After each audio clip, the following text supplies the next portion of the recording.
Jean-Pierre Trébert, le fugitif le plus recherché de France, a été arrêté vendredi à 16h25 par les hommes du raid.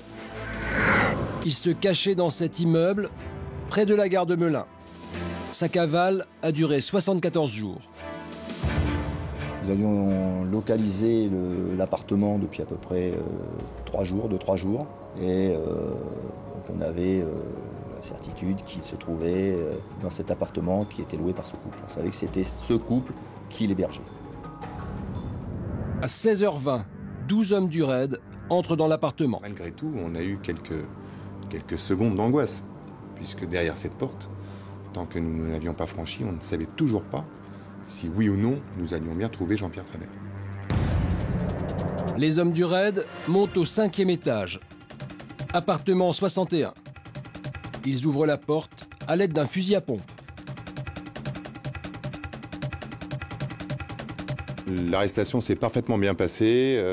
Il était, je crois, extrêmement surpris de notre intervention, donc il s'est rendu sans aucune résistance et il était parfaitement résigné sur son sort. Voici la planque de Jean-Pierre Trébert, un studio de 27 mètres carrés. À l'intérieur, un matelas, au sol une plaque chauffante, quelques boîtes de conserve, du thon, des cannellonis, des sardines, et partout des traces de poudre noire utilisées par la police scientifique pour relever les empreintes. Une salle de bain toute simple et quelques produits de toilette. Et au sol, le paquet d'enveloppes qu'il utilisait pour envoyer ses fameuses lettres. Apparemment, les voisins ignoraient que Trébert se cachait ici. Dans l'immeuble, personne n'a rien vu, rien entendu. Moi, je me suis jamais rendu compte d'un. L'appartement 61 était vide et n'a jamais attiré l'attention de personne. Mais celui qui est là, ils sont jamais là, quoi. Ils sont jamais là. Ils sont jamais là. Meuble, hein. Non, ils sont jamais là. Il n'y a qu'un matelas. Il y a qu'un matelas. Peut-être que c'était une cachette pour lui. L'intervention de la police a provoqué l'effervescence dans le quartier. Sur le coup, on a un peu quand même paniqué quand on voit tous ces policiers aussi. Mais qu'est-ce qui se passe? Bon, au final, c'est quand même pour une bonne chose. Ils ont quand même arrêté un fugitif. Voilà. J'avais un pressentiment qu'il était sur là. Pourquoi? Parce que vivre dans la forêt, je pense pas qu'il pourrait vivre dans la forêt. L'arrestation de Jean-Pierre Trébert marque l'épilogue d'une affaire qui commence il y a 5 ans. L'ancien garde-chasse est le principal suspect de l'assassinat de Katia L'Herbier et Géraldine Giraud, la fille de l'acteur Roland Giraud. Les cadavres des 2 jeunes femmes sont retrouvés dans son jardin en décembre 2004. Il est incarcéré. Mais le 8 septembre dernier, Jean-Pierre Trébert s'évade de la prison d'Auxerre en se dissimulant dans ce carton.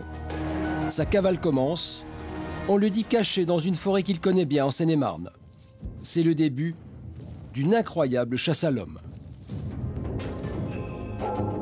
9 jours plus tard, à la stupeur générale, il envoie une lettre aux critiques gastronomiques de l'hebdomadaire Marianne, qu'il aurait vu dans une émission à la télévision.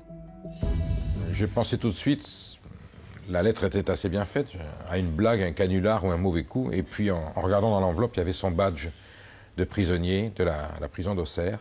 La prison d'Auxerre nous les a authentifiés puisqu'ils ont d'autres copies. C'était bien son écriture, c'était bien son badge. À partir de là, on a considéré que le document était vrai. Et on l'a diffusé sur le site de Marianne après vérification. Dans cette lettre, Jean-Pierre Trébert clame son innocence. 3 semaines plus tard, c'est Paris Match qui publie cette fois un courrier envoyé à sa petite amie Blandine. Une lettre qui avait été déposée au creux d'un arbre. À l'époque, Mathieu Bock, comme tous les journalistes qui couvrent l'affaire, revient régulièrement devant cet arbre. C'est l'arbre vers lequel toutes les caméras vont, tous les policiers vont. Je pense quelques badauds aussi.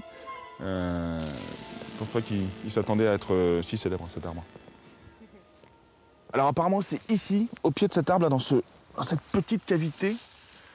Non, il n'y a rien. Qu'auraient été déposées les lettres dans des pochettes en plastique pour les protéger de l'humidité et de la pluie. Et je pense que le but, c'était d'après de mettre le mot, recouvrir avec des feuilles, et voilà, et partir, et passer régulièrement. Le 9 octobre, Trébert vient au pied de l'arbre, il est 22h, et il espère y trouver une lettre de Blandine. Mais c'est le raid qui est au rendez-vous et Trébert échappe à la police par miracle. Je dirais que c'est la loi de la martingale. Il a eu 6 chiffres au loto en même temps. Une nuit noire, une pluie battante, des éléments extérieurs qui ne veulent pas nous sourire, le fait qu'ils connaissent parfaitement le terrain.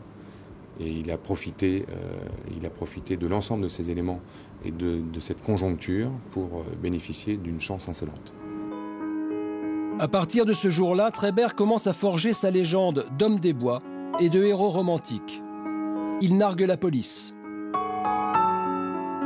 Émilie est journaliste à Lyon Républicaine. Elle a suivi l'affaire depuis le début. À 5 mètres du raid, il s'enfuit.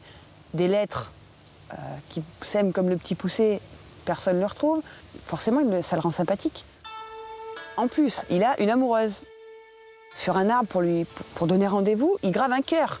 Ah, c'est pas des initiales, c'est pas un message codé, c'est un cœur. Donc forcément, voilà, ça donne... En plus, il est romantique. Le 10 octobre, nouveau rebondissement. Des photos du fugitif sont publiées dans la presse. Il se promène dans les rues de Bréau, un petit village de Seine-et-Marne, dans lequel il a vécu.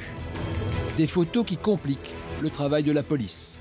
Le fait d'avoir vu les photos dans la presse et donc d'avoir pris conscience des moyens dont on disposait, je crois que ça l'a rendu au contraire un peu parano et qu'à partir de là, il ne sortait plus. Trébert ne fera plus parler de lui jusqu'au 19 novembre. De nouvelles lettres sont publiées. Et là encore, il essaye de faire croire qu'il vit dans la forêt. Koh-Lanta, c'est du pipi de chat, à côté de ce que je fais, écrit-il. Mais les policiers ne mordent pas à l'hameçon.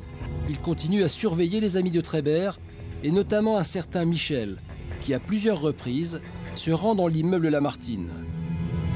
On connaît la suite. Trébert est interpellé, ainsi que 6 autres personnes. 3 couples qui l'auraient aidé pendant sa cavale. On a effectivement plusieurs gardes à vue. On a 6 personnes en garde à vue, des couples dont on pense qu'à un moment donné de sa cavale, et notamment au cours de ces dernières semaines, à coup sûr, ils lui ont donné un coup de main. Depuis vendredi, Jean-Pierre Trébert est incarcéré à la prison de Fleury-Mérogis. C'est d'une certaine manière un message que l'on peut passer en commun à tous ceux qui envisagent de se faire la belle. C'est que de toute façon, ils prendront un peu plus, puisqu'on les arrêtera de quoi qu'il en soit.